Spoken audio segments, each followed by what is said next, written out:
Right then, I'm now here for my Anthony Joshua versus Jake Paul full card predictions and breakdowns. Let's get right into them then, starting with Anderson Silva versus Tyron Woodley. Um, I'll go with Anderson Silva to win. He's about 55 years old. 50 years old now. I just think he's a more experienced striker. You know, he's had a few wins in boxing. Beat Chavez Jr., beat Tito Ortiz, lost to Jake Paul. Tyron Woodley lost to Jake Paul twice. Jesus Christ. I'm very excited for this fight. I think Anderson Silva will win.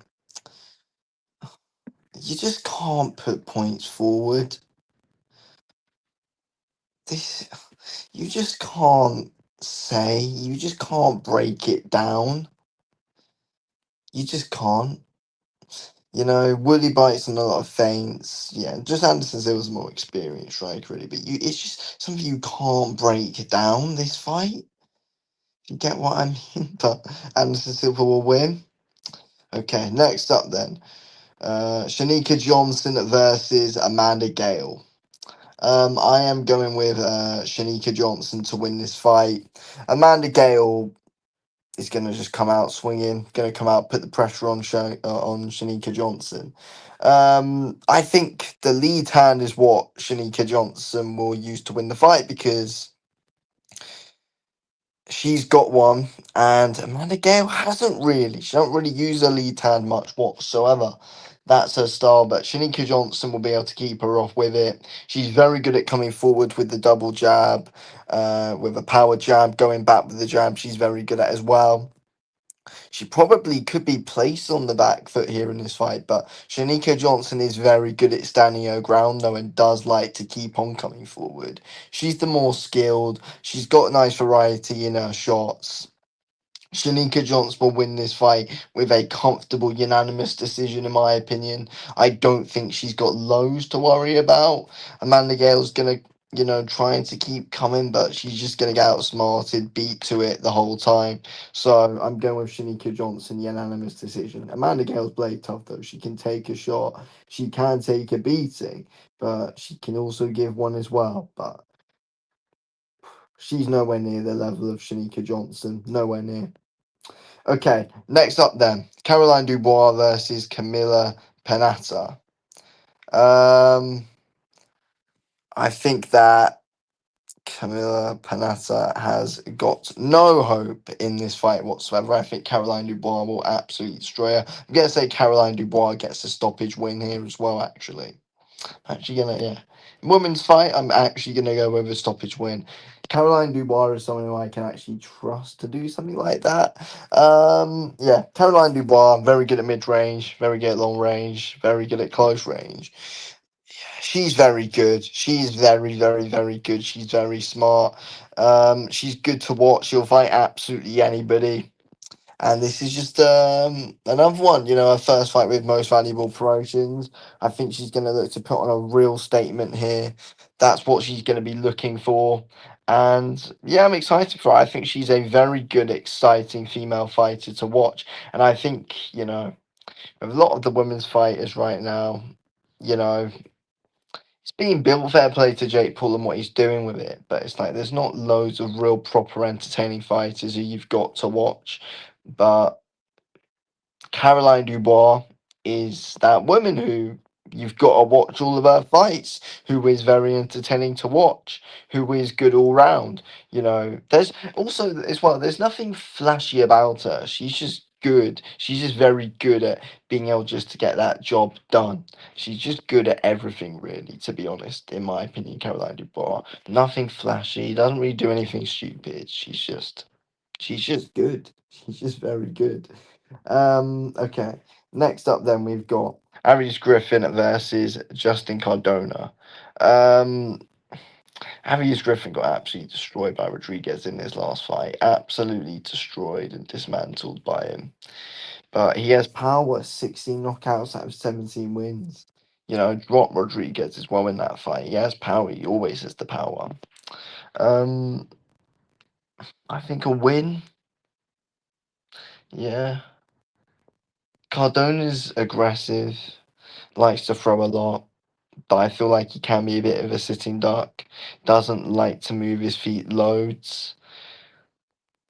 So I think that can be there for Avious Griffin to eventually land a big power shot on.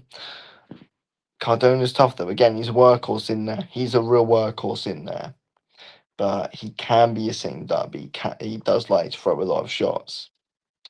No, I'm going to say Avious Griffin wins a decision here.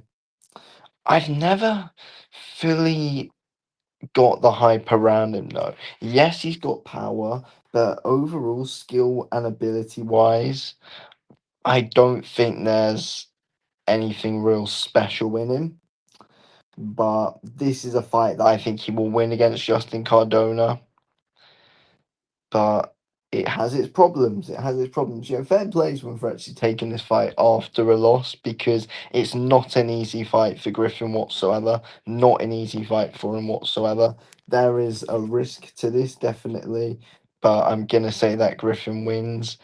I think he does use his footwork well, Griffin, but again, technical ability wise, he is there to be questioned.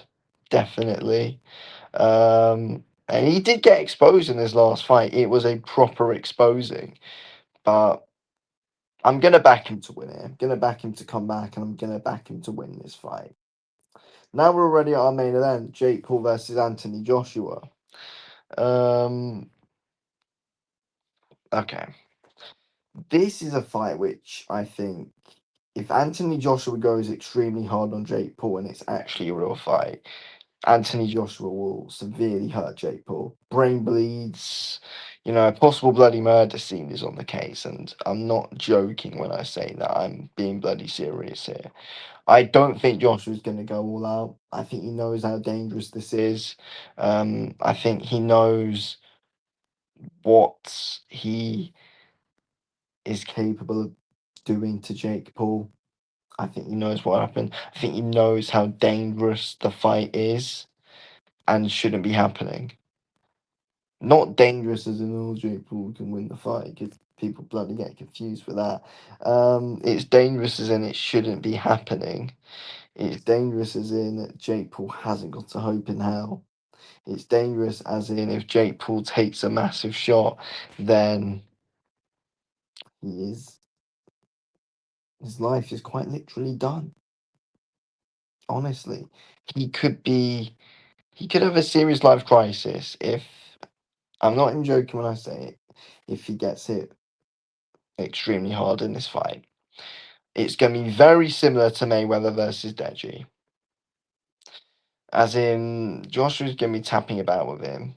It's going to be so bad, he's eventually going to have to stop Jake Paul on his feet. He won't drop him or anything, but it's going to be so bad, he's just eventually just going to have to, slightly up the pace and drop him.